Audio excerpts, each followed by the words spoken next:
बिस्मिल्लाहिर्रहमानिर्रहीम।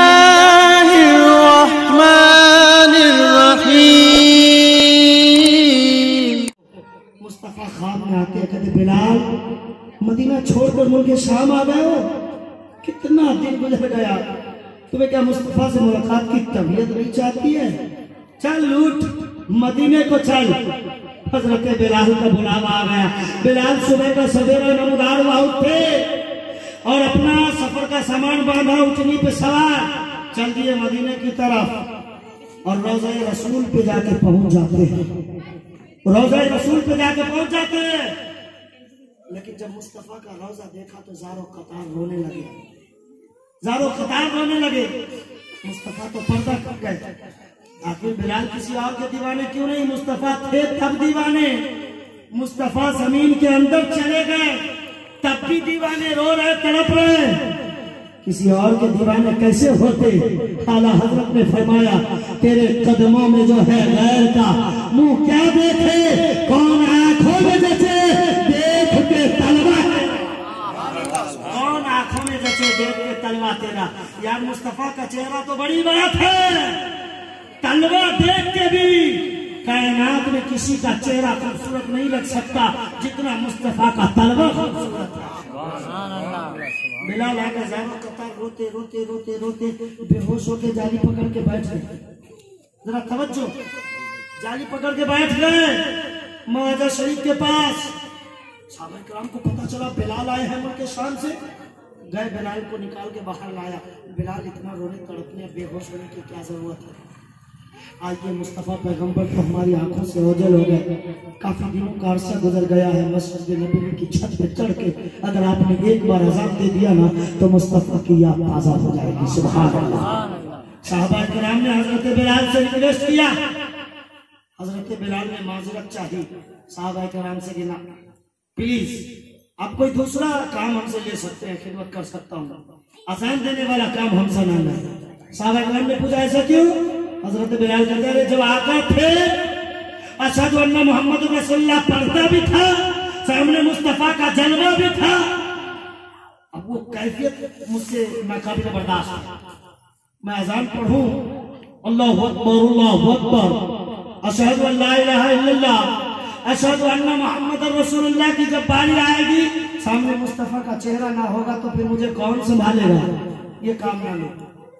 माजरत पेश की प्लीज। साहबा कराम को एक तरकीब समझ में आई कि चलो अगर बिलाल से ये काम लेना है तो मुस्तफा के नवासे को ले आओ बुलाकर। हसन हुसैन को बुलाया गया।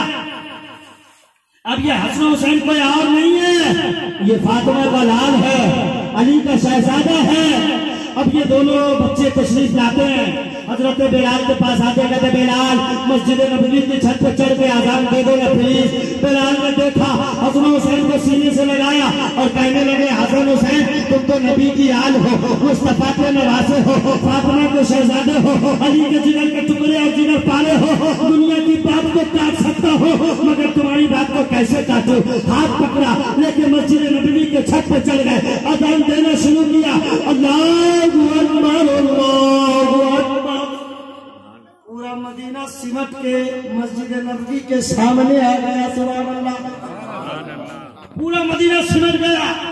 माँ बहन ने भी अपने घर के दरवाजे से बाहर निकल आई। अब बिलाल ने आजान दिया है, छोटे छोटे बच्चे भी मस्जिद नबवी के सामने सिमट कर आ जाते हैं। हजरत बिलाल आजान भी दे रहे हैं, आंखों में आंसुओं का सैलाब भी है। इधर माँ बहन भी निकल आई है। छोटे छोटे बच्चों ने अपनी माँ का आंचल थामा है और पुकार कर पूछने लगे ओ मेरी माँ जरा ये तो बताओ ना कि सिर्फ आका के मुअज्जिन बिलाल आए हैं या मुस्तफा के ताजदार भी आ गए हैं? बच्चे रो रहे हैं, माँ की आंखों में भी आंसू आ गए कि ये छोटे छोटे बच्चे क्या पूछते हैं। फिर बच्चे पूछने लगते हैं ओ मेरी अम्मी जान इतना तो पता बता दे कि सिर्फ आने वाले बिलाल है या मुस्तफा पैगंबर भी तशरीफ लाने वाले हैं? माँ ने कहा नहीं बेटा, मुस्तफा तो पर्दा कर गए, निगाहों से ओझल हो गए, अब वो कैसे तशरीफ लाएंगे बधाई तुम्हारे सामने। उधर हजरत बिलाल अज़ान दे रहे, जो ही अशहदु अन्ना मोहम्मद रसूलुल्लाह पे पहुंचे बेहोशी तारी हो गई, बेहोशी तारी हो गई। बिलाल गिर जाते जमीन के ऊपर। लोगों ने उठाया, संभाला और फिर उन्हें मुल्क शाम रवाना किया। ये हजरत बिलाल की मोहब्बत थी मुस्तफा से कि मुस्तफा ख्वाब में जाके बुला रहे कि चलो मदीना। हुजूर से मिलने को तबीयत नहीं चाहती है, आखिर हमारे भी घर में बच्चा है, हमारे गांव मोहल्ले समाज माशरे इलाके सोसाइटी में भी लोग रहते हैं, मगर मुस्तफा के दीवाने क्यों नहीं है, मुस्तफा के चाहने वाले क्यों नहीं है। चेहरे पे दाढ़ी नजर नहीं आती, इस्लामी लिबास नहीं है, नमाज की पाबंदी नहीं है, कुरान की तिलावत नहीं है, अल्लाह की इबादत नहीं है और माँ बाप की खिदमत